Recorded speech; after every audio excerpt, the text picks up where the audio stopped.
The time has come, so now we would like to have the panel, Patent Wars, Tech Strategy for Japan to Catch Up with US and China. This will be a panel discussion, and I would like to first introduce the panelists. We have patent attorney, former president of Intellectual Property High Court, Misao Shimizu.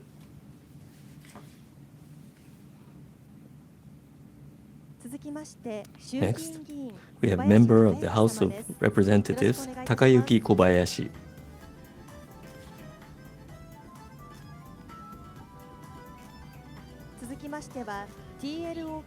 And from TLO Kyoto Company Limited, we have President and CEO Takeshi Sasaki. We have from AI Samurai Incorporated, Representative Director and CEO Hajime Shirasaka.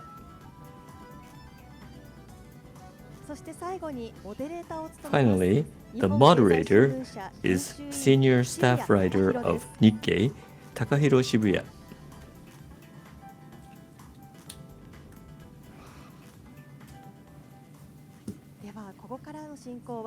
Now, we would like to ask Mr. Shibuya to take over. My name is Shibuya of Nikkei. I'm serving as a senior staff writer. Thank you for your attendance. In recent times, we hear a great deal about the competition between the US and China.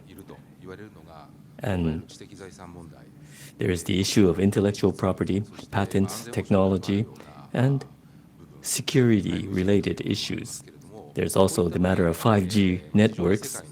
At any rate, between the US and China, there is now a very dramatic confrontation between the two countries, as you know. Japan is in the middle between US and China, and it's necessary for us to consider how we should proceed and how we can acquire competitiveness. Under these circumstances, right now we have the theme of the technology strategy for Japan to catch up in terms of international competitiveness in data strategies and in intellectual property vis-a-vis the US and China. We would like to hear from the four specialists here. When it comes to international competitiveness, intellectual property, and AI strategy, compared to China and the United States, what are the points of Japan? And I'd like to ask, first of all, member of the House of Representatives, Mr. Kobayashi, about his outlook. How do you do?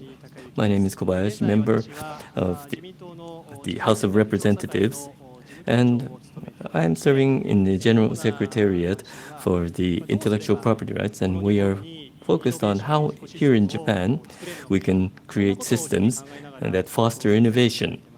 We are thinking about this on a daily basis, and as pointed out, in order for us to gain international competitiveness, Japan's ranking is on a declining trend compared to the US and China. When it comes to innovative skills, there's an indicator of the matter of patents and papers. And let me touch upon this. First of all, in regard to patents, when it comes to the number of patents, we are number 3 in the world.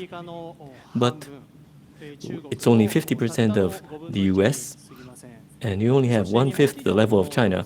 And when we look at this patent strategy of Japanese corporations, a concern is that in regard to the economy, we must depend on small and medium enterprises, but the importance of the technology that they have is not fully appreciated currently by the SMEs.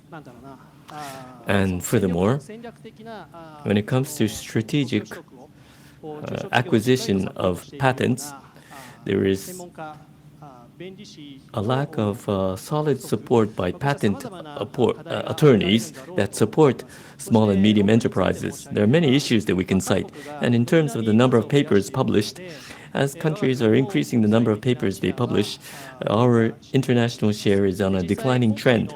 And in fact, with the new COVID-19 situation, the Western countries and China have continued to publish 1,000 papers at least, or several thousand. But in Japan, it's only about a level of 200 papers or so. And when it comes to the number of theses and patents, I believe the numbers are important, but also they are simply an indicator. More important is in regard to how such patents are monetized and how they are able to generate new businesses. I believe that those points are more important. Consequently, what I'm looking forward to from corporations and researchers is that as we look at the future of Japanese society, we must think about this, and we must look at what technologies are necessary now and what we are lacking right now.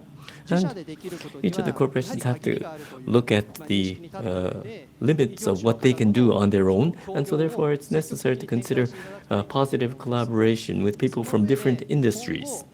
And from here onwards, I believe the most important thing is that the source of innovation is the utilization of data. For example, last year, in the IMD digital competitiveness ranking that was announced,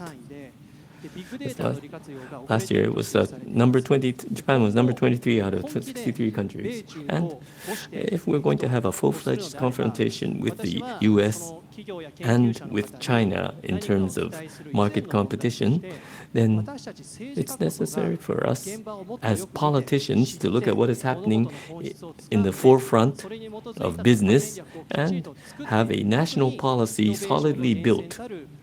The source of innovation is the utilization of data, so a strategy for this needs to be drafted by us. That is essential. Thank you.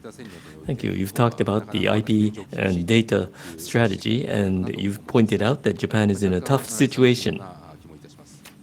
And I feel a bit sad about the situation we're in. But is there no chance for us to win? I'd like to ask Mr. Sasaki of TLO Kyoto. My name is Sasaki, and in the University of Kyoto, I am in a related organization, TLO Kyoto, and I'm looking at transfer of technology in my work. Previously, I was working for Toyota and a Toyota subsidiary, and I had served as the general manager in charge of intellectual property, so I'm familiar with intellectual property matters. But in regard to when I was in charge of such matters, unfortunately, the focus was not too heavily on AI. But from that perspective, let me express my personal thoughts. And as we look at the IT corporations of China and the United States, they have a data strategy, and it's quite difficult for us to win in competition in the same battleground. Unfortunately, when it comes to AI algorithms or the utilization of big data, the speed of technical innovation may have been misunderstood, or this was proceeding at speeds far greater than Japanese corporations had been able to anticipate. And so therefore, when it comes to algorithms or big data, we believe that they are strong weapons. However, the important thing is how to implement this in society. In other words, the important thing is what to do about the applications. From that standpoint, in Japan, there are still quite outstanding corporations that are doing R&D activities. For example, in autonomous driving, translation, image processing, and other such applications, how AI or big data analysis can be utilized. I believe that there are some areas where it is possible for us to compete. And when it comes to intellectual property, the strongest patent often emerges in the area of applications. For example, when it comes to autonomous driving, that's a good example. AI is used for autonomous driving, but the important thing finally is how it can be done on a fail-safe basis. And there are many patents surrounding that area where we can show our strength. And so therefore, I hope that we can do our best in intellectual property strategies there. Thank you. Thank you very much. Here in Japan, image processing or autonomous driving and translation where AI is implemented in application level is an area where we can catch up with the US and China. I believe that was the intent of the comments. In those areas then, in order to enhance Japanese competitiveness, we have to enhance R&D capabilities of corporations so that people have the attitude to take advantage of intellectual property. And in that regard, I'd like to ask Mr. Shimizu, the patent attorney and former president of Intellectual Property High Court. Well, thank you very much for the introduction. I am Shimizu. In 1979, I became a judge, and for many years I served as a judge. And for the latter 20 years, I was involved in IP cases, mostly intellectual property cases. So about 2 years ago, I resigned as the head of the Intellectual Property High Court, and I've been still involved in this kind of area. So based upon my experiences, it's a great opportunity for me to be able to talk to you at this occasion, surrounded by politicians and corporate managers. Corporate strategy or national strategy are not something that I'm working on in my capacity. So I would like to talk about more specifics, such as specific IP cases and so on, and my learnings there. So one of the things that I realized was that in litigation cases for IP, there is an IP department within companies, but their presence is not very strong. I'd like to share with you some episodes here. For example, at some major company, there was an IP violation litigation case, and in some cases there were more than 20 participants from their department. I asked if it's possible for them to reduce the number of people. They were saying the IP department was involved, but research, development, general affairs, sales, everybody had to be monitoring how the situation was unfolding. IP department on its own could not take care of it. And when we were discussing some settlement, there was some SME, and IP officer was going to lose, and I showed some possibility or option to make a settlement, but this IP officer could understand that this was a rational offer, but it was much more difficult for him to convince the executive officers within the company. So it was actually okay to lose the case because they were not going to appeal anyway.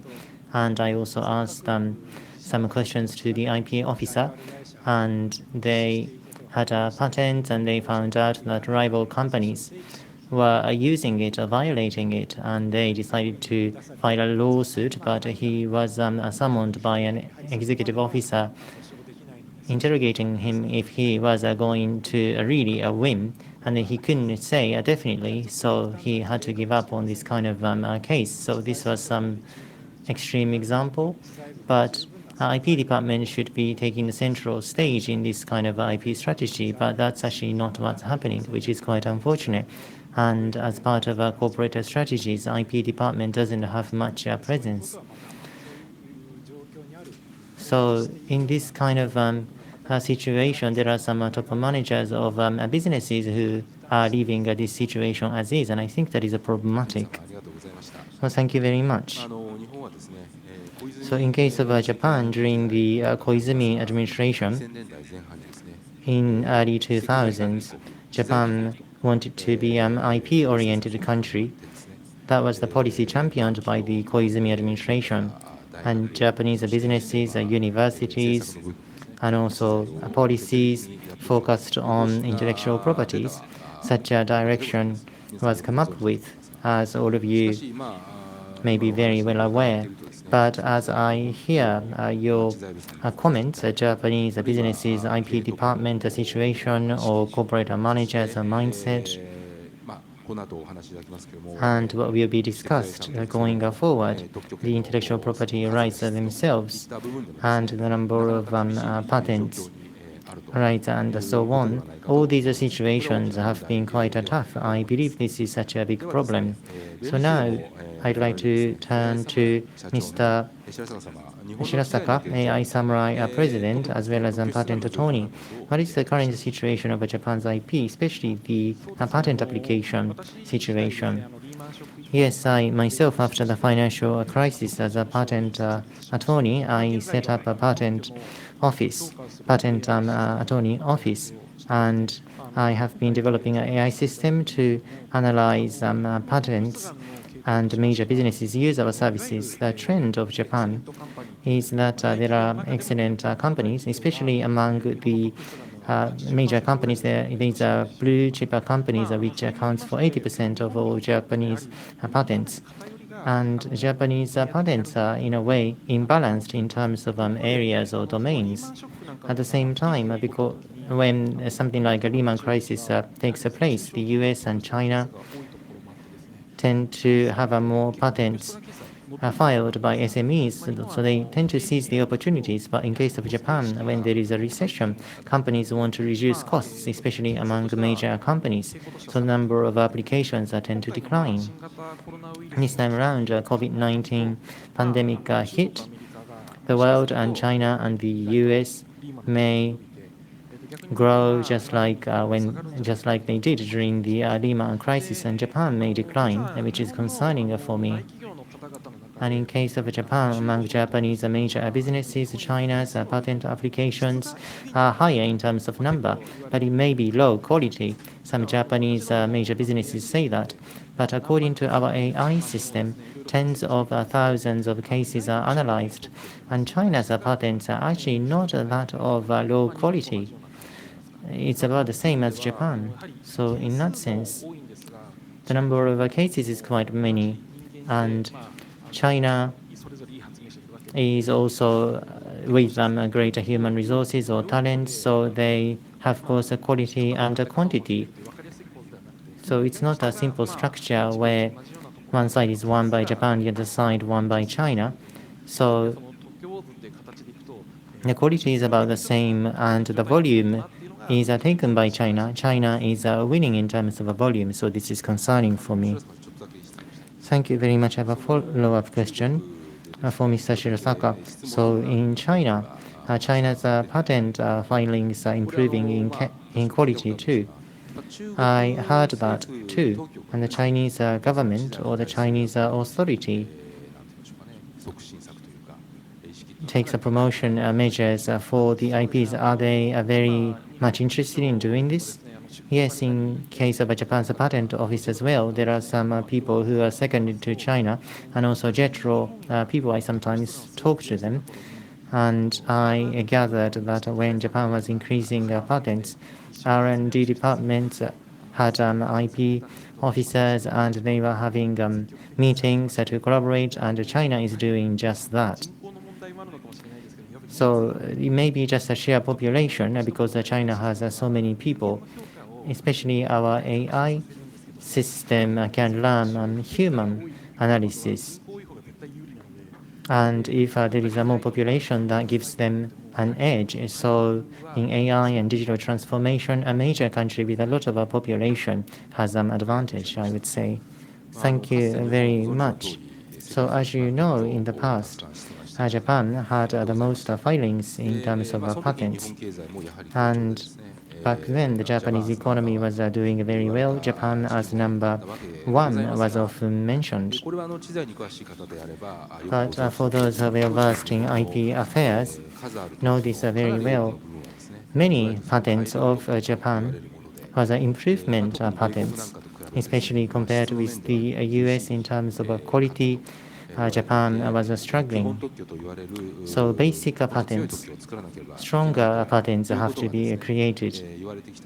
That was what was discussed back then. But still, even today, Japan hasn't been able to do this, and it experienced the Lehman crisis and COVID-19, and the volume is suffering once again. So Japan's current situation is quite challenging. I would say so.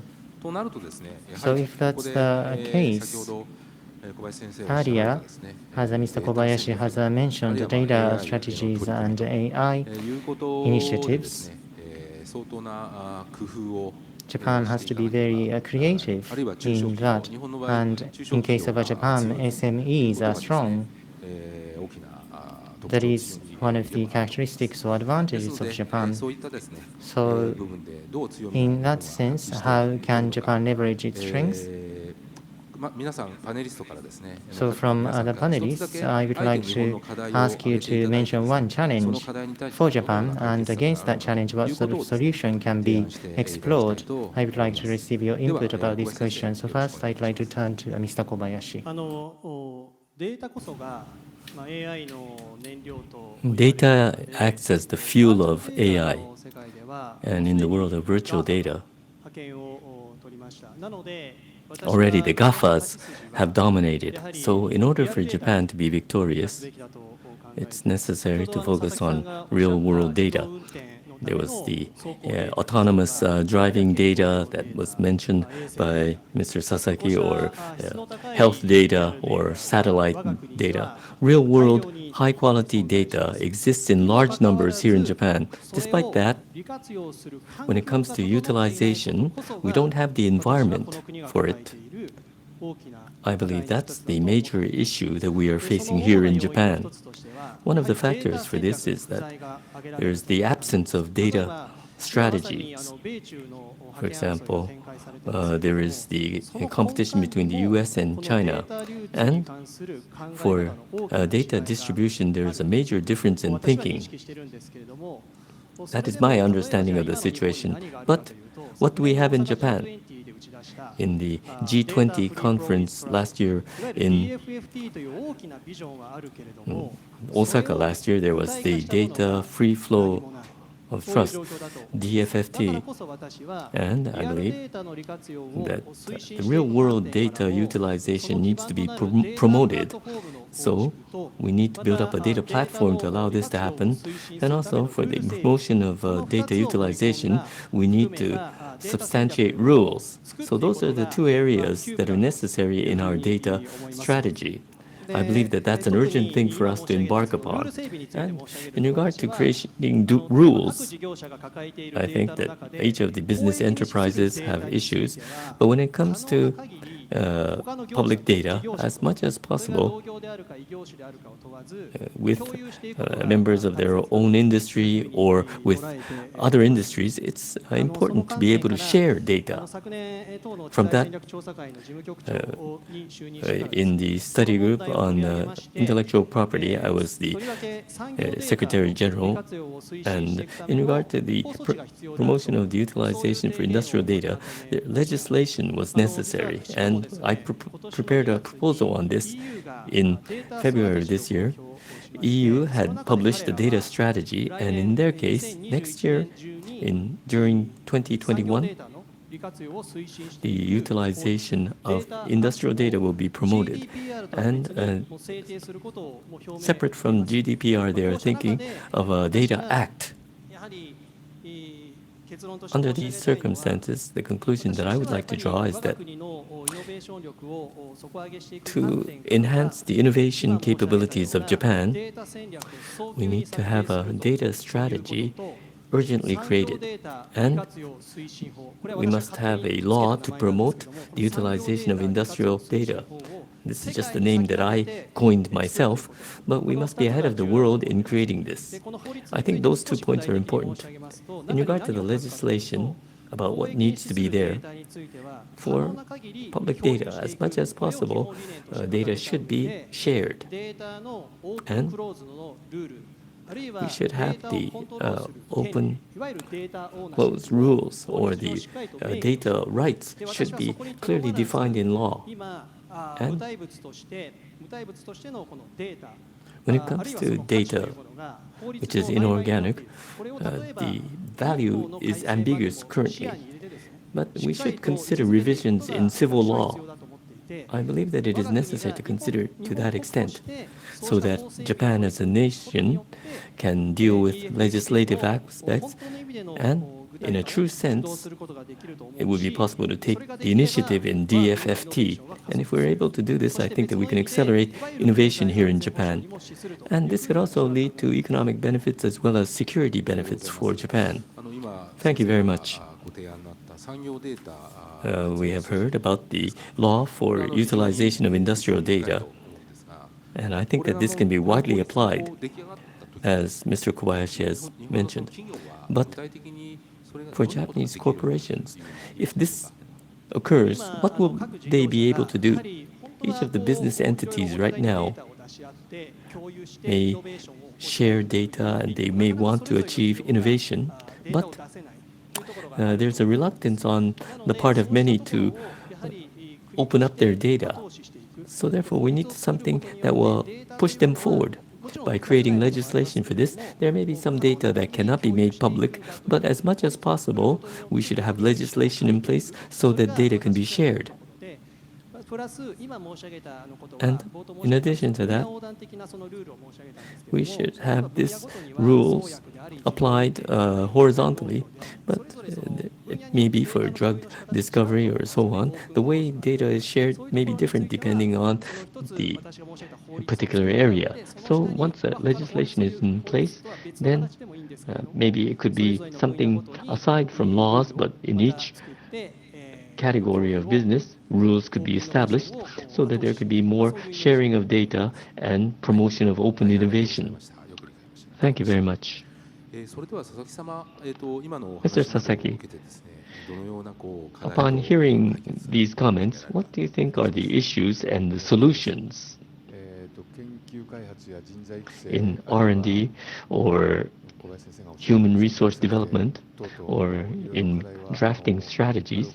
There's a variety of different issues. And we have to look at the budget and the resources.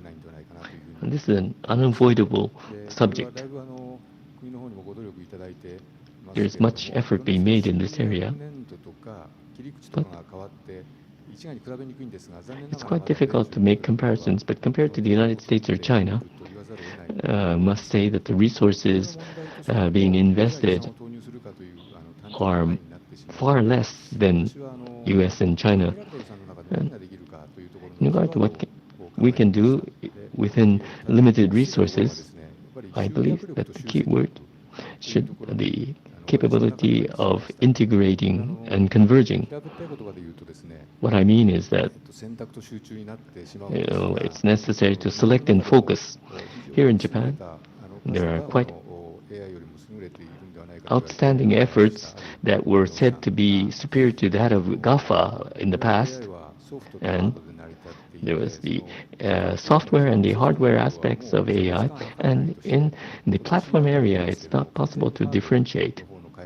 So it's necessary to focus upon the hardware aspect. And that's a good example of select and focus. And it's necessary to focus on where you excel and where you are at a disadvantage. There should be alliances formed within an ecosystem with compatible parties. Another thing, between the collaboration between academia, the public sector, and the private sector, the government is pushing forward a startup global coalition to help them. There are several areas that are considered to be basis, and they're trying to involve industry and the academic fields, connect them in a network, and to try and plant the seeds that will allow for implementation in society to take place. And there's much expectation about this.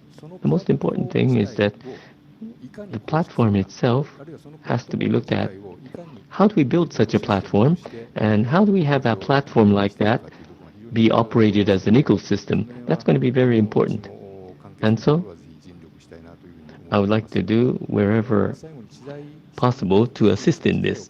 And in regard to IP strategy, in my case, when it comes to intellectual property, patents, and analyzing theses, to anticipate the future.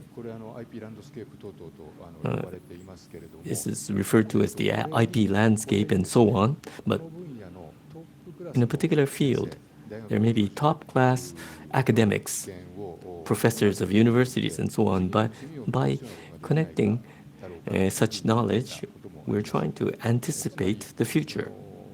In other words, now we're seeing the migration from 4G to 5G networks, and then after that it'll be the 6G. But then we should be looking at the blueprint for the 7th generation of communication networks, and then we may be able to upset things and win in the competition. I would truly love to be involved in such an initiative. Thank you very much. You've talked about IP landscaping and the collecting the very strong intellectuals. Yes. And we have to be able to focus. It's necessary to integrate the information and to anticipate what will take place. I've also written a book about IP landscape as well myself, and your thoughts, I think, should be realized, and I'd like to make an effort on my part. So thank you for your advice. And now, Mr. Shimizu, there have been some specific points mentioned by other panelists, but as a former judge, I believe that you've seen Japanese companies' challenges and so on so far. So could you please talk about your challenge and solutions? So if I may say, related to the previous point for managers, they should have a more interest in IP. And that is the biggest hopes I have. So I am a lay person in terms of business management, but if I may, as Mr. Sasaki pointed out, companies have technology, and with AI and so on, they can scrutinize their technology while leveraging AI. What's covered by other companies and what's not covered by other people's rights, and by identifying such blank areas and investing in those areas is an important challenge. And they can come up with a popular name that will be appealing to the mass, and they can also protect their products with certain rights arrangements and so on to block another entrance from coming into the space. And in the production process, all sorts of knowledge, customers, suppliers, management. This is a business secret or trade secret that can be protected by relevant legislation. I think that is indispensable.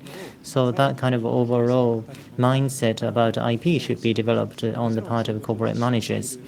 And some businesses are already doing this, but looking at the current situation of Japan, I don't think enough efforts have been made. How to change this situation is a difficult question, but this kind of symposium is helpful and useful to cultivate such a mindset. So I am also someone involved in this area, so I'd also like to make more efforts on my part, but there is only so much I can do on my own. I don't think I can create much social impact on my own. So for example, you don't have a patent yourself, but through AI and so on, you can think of how to explore the potential using AI to get a licensing arrangement and so on. I think some SMEs can be developed within the society. I think that's quite important. And there are some university-affiliated organizations that manage patents. They can probably manage the patents that are not utilized by businesses centrally. They can be the parent body in a way, and if they could have some level of a presence in the society, then the distribution of the patent rights itself can be promoted, but at the same time, corporate managers can also gain more understanding about IP strategies and so forth. Well, thank you very much. Mr. Shimizu, you talked about healthy SMEs who can distribute patents and so on. In case of the West, some patent attorneys or patent trolls exist, and they are quite active in this kind of area. So what you're talking about is different from them? That's difficult question because these patent trolls are the people who try to milk the patents to get a lot of money. But I hope that there will be some people who can get some useful arrangements to leverage the patents in a healthy manner. I hope that there will be many SMEs who can do that. I think this is a new way to leverage IP. Thank you very much. Now, Mr. Shirasaka, you are from AI Samurai, which has AI technology. So regarding AI, the current status of Japanese society, and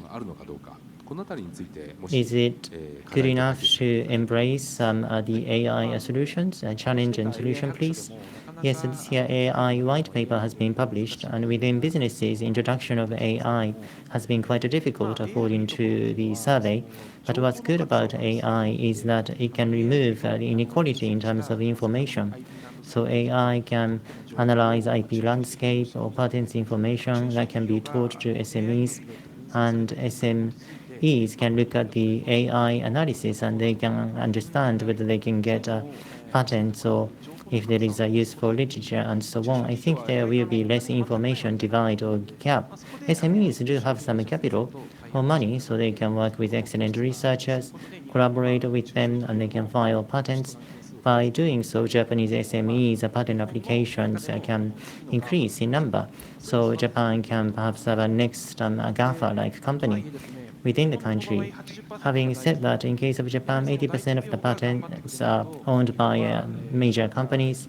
So unless they try harder, Japan's situation will still be difficult going forward. So within major companies, there has to be a startup-like mindset.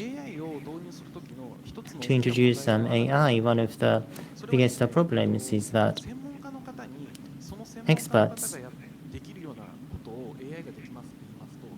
if AI can do what these experts can do, these experts will be upset. So for example, if you talk to a venture capitalist that AI can analyze the potential venture destinations, then the professionals would be a bit upset. It's quite sensitive. But people who are not exactly in that specialty find it interesting. So because a human tends not to like the prospect of their job being replaced by AI, there could be a barrier. So based upon such a human nature, when you introduce AI, AI is not hostile to you. It is a partner who can support you. If you can present AI that way, it can be effectively utilized.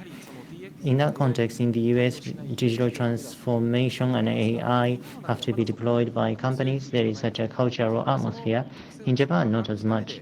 But by understanding such features of AI, if Japanese companies are more active in using AI and digital transformation, that would be good. Well, thank you very much. Up to this point, you build robots, small robots, or you introduce AI to your business operation. So AI is something that you have been focusing on. But has there been any trigger? Or in 2011, I worked on a litigation case in the US. Unlike Japan, in the US, data there is an e-discovery system where data has to be disclosed, and e-discovery data disclosure, AI looked at evidence, documents, some to go to the court and some not to go to the court. AI analysis system was created and in 2011 there was a court case related to that. And in the patent field, I think this is something that can be well leveraged. At the time, image processing was something AI was very good at, but text not so much. So if the Japanese language or Asian languages compatible AI can do that, I think it will have a lot of potential. So I'm working on it. Thank you very much as one of the AI leaders. I hope that your company will grow even more. So finally, Mr. Kobayashi, based upon this discussion, you talked about the promotion act for data and so forth. That is one of the objectives you have going forward for Japan's competitiveness and data strategy. There are bright signs, would you say, for the Japanese future? Can you make a concluding thought? But I'm not an expert of IP myself or anything, but today my fellow panelists, three of them, shared new viewpoints with me, and you have to have a bird eye view, but at the same time, you have to look at the front of field. Politicians have to grasp what's happening on the ground.